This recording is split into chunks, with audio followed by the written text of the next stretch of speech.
a huge welcome back to the channel and thanks for joining us. Don't forget, if you haven't already, click the subscribe button, hit the bell and give the video a thumbs up if you enjoyed the video. Here we are in sunny Crosby of all places, and the reason we're here is because we are testing this Model S P90D from Tesla. They've given us this as a courtesy car as they fix up my Model 3, and if you want to find out what they're doing about my Model 3, you can click this link here, which will tell you all about the issues I had with my Model 3, which is why it's in at the service centre as we speak. So more about this Model S. What do I think of it? Well, actually, I quite like it. Part of the purpose of this video is you might be actually thinking, what is a Model S like? I'm thinking of whether I want to get myself into a Model 3 or a Model S. This one, the P90D, rocks in and around 40 to 50,000 pounds used. I mean, this has got quite a high mileage, 75,000 miles on the clock. So that might be a decision that you're trying to make as to whether to get yourself into a older S or a new 3. Hopefully this video is going to help you by pointing out some of the things I have compared between the 3 and the S as I've been test driving it on our road trip to sunny Crosby. So some of the things I really like about this Model S that you don't get with the Model 3. With the Model 3, the door handles. The door handles are kind of like, you've got to sort of use your thumb to push it out to then grab it with your other hand. You've got to be quite ambidextrous really. With these, it's just a simple press of a button on your remote, and the handles self-present with hydraulics, and so it's quite easy to get into. There's no confusion for your passengers and quite easy for yourself. So particularly if you've got your hands full, it's just quickly grab and open. So I like that. What else do I really like? I like the boot actually. Loads of space in this boot compared actually to your Model 3. In fact, what we'll do is we'll put the capacity for this model on the screen now for you compared to the Model 3. As you can see, it's got a lot of boot space. Unlike in the sedan version with the Model 3, where you've only got that small entry route, this folds back, so you've got ample entry into your boot. You can fold your seats down and you've got that wide access arch into the boot, which you don't get with a Model 3. And this Model S has a motorised tailgate as well, just like with your Model 3, so you're not missing out with that. What else do I like about this car?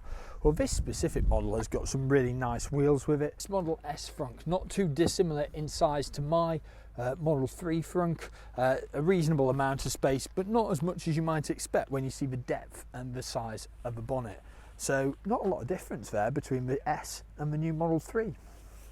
For the Model S 2015 models, you have this sort of front with this black cone, which is going to contain the radar and other sensors. But I don't know, I don't really like the black look to it. Maybe on some of the later Model S's you had a slightly different look to that front bonnet. Yeah, you can change your bonnet if you want, I suppose.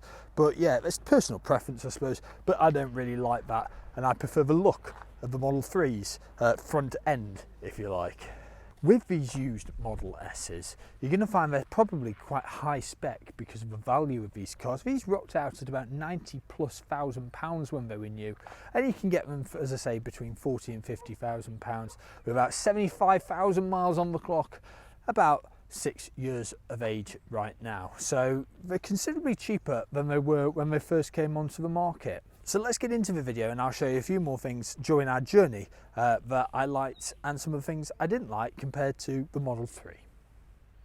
Real world range, apparently about 280 miles. We put in about 200 and something, just over 200 miles of range at the superchargers, and it claimed to be about 90% full battery at that point. So yeah, you could argue that's pretty much still the case of this 2015 model. And the whole purpose of today's video, of course, is to compare about what I think about the Model 3 that I've got currently in at the Tesla workshop to the Model S here, a 2015 model, because actually the price of this is probably about 30 to 40,000 pounds now. It's 75,000 miles on the clock, and therefore you could argue that the base Model 3 versus a used Model S is a possible option for you if you're considering getting yourself into a Tesla. So some of the things that I prefer about the Model S over the new Model 3 are the screen. I quite like this screen. I appreciate, you know, it's down to personal preference, but I like it. I think I've got most of the information I need on it. And actually, I think this is actually a larger screen than the Model 3's screen, which is obviously landscape. So I like that. I like these vents. Call me old-fashioned, but I like the fact that I can control these vents manually without having to go into a screen and change it. Maybe that's just because I've been used to my ICE car before I got into the EV. I like the plush material in this as well. This hasn't got in the Model 3, you've got a dash which is set far back in the car. This is quite prominent, and I like the materials that they've used. What else do I like? I like the actual finish of the dash as well. So you've got a similar wood effect that we see in the Model 3 now, which actually comes around the doors. I like the doors. I like where the handles are, the grab handles here. So I like that. There's your door opener, so I quite like that. I think that's quite good.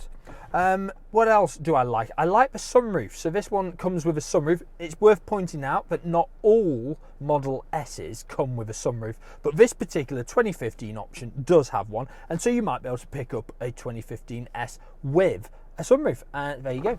Simply click of a button, and there it goes. It opens up for you, and I've quite enjoyed that this sunny day that we've had.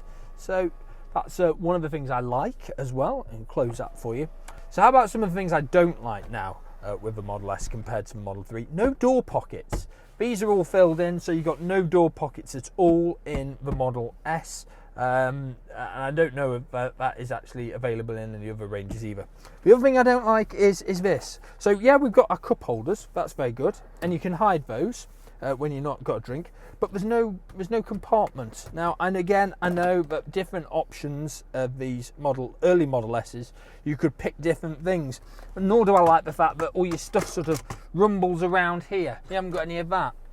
What else have we not got in this car that we have in the Model 3? Well, we haven't got any charging docks for our phones. So you get charging docks in the new Model 3s, nowhere to charge your phone. You've got to go the old wire, and you've got that hanging around and isn't easily tidied away. In the back of the car, pretty much similar. I must say the seats I like. Very comfortable, these seats. If I just hop out, you can see the seat. So you've got this bucket seat, and I quite like that. And you've got quite an enormous amount of padding either side. Different people have said they prefer the new Model 3 for comfort. Let's have a look in the back as well. So in terms of space, that's my driving position. Loads of space in the Model S, much bigger car. So again, I'm thinking actually I do quite like this car for the space. So one of the things I have noticed with the Model S is the regeneration braking does not bring you to a complete standstill. So you do have to use your foot pedal still when you're coming to a complete standstill. And therefore, if you aren't quick enough on the foot brake, you can in fact roll backwards. But what you do get though is a hold function. So when you have come to a halt, you can depress the brake pedal and you will stay in place until you then accelerate. The sound system in the Model S is just as good as that in the Model 3, if you ask me. Look, listen. I can't play much of the tune because it's copyrighted, but the quality of the sound, maybe you just picked up very briefly there, is really just as good as in the Model 3. The other things I really like about this Model S is the dashboard display. You've got your routing or your navigation on one side, your speedo and all your directions in the middle about where you need to be travelling, and then some customary vehicle information to the right hand side. So I quite like that. Obviously you don't get that with your Model 3 Tesla either. Some of the things I'm not so keen on is the large steering wheel. I appreciate that's just down to personal preference, but it's quite a big steering wheel compared to that in the Model 3, and I think the Model 3 steering wheel maybe feels a little bit more sportier because it's a little bit more nimble, but that's just personal preference. You still get autopilot in the Model S, but it's controlled by this additional stalk. Very Mercedes-like, I think, the Model S stalks in these earlier versions. Obviously shared a lot of parts with Mercedes when Tesla started building these cars. So you only get basic autopilot in this Model S from 2015, and the reason for that is you haven't got any of the B-pillar cameras nor the indicator cameras that you get in the Model 3. And so it's fair to say that actually getting into maybe a new Model 3 or even a later Model S for different money, obviously, you're going to get better functionality in terms of the autopilot functions and enhanced driving functionality that you can get driving those. So that is something to consider if you're balancing getting into an older Model S for the similar sort of money as you could get into a new Model 3. So that is our day trip out in the Model S P90D. I quite liked it. I suppose if I'd got maybe only 30 to 40,000 pounds and I wanted to get myself into a Tesla, yeah, I'd probably be looking at trying to get myself into a used Model S. Probably for this sort of age, with this sort of mileage, with the performance model, you may be looking at maybe 40 to 50,000 pounds, but still worth every penny. Yeah, you don't lose some of the features that you get with the newer versions, but if that's all the money you've got to spend, then really getting yourself into a car at this sort of age for that sort of money, you're not going to be in too bad a place. So all in all, I quite liked it. I'm going to stick with my Model 3 that I've got as soon as it comes back from the service centre, which hopefully will be back with us before next week, so we can do some more videos for you. As always, thanks so much for watching, and if you haven't, click the subscribe button, click the bell, and give the video a thumbs up if you've liked it. Take care.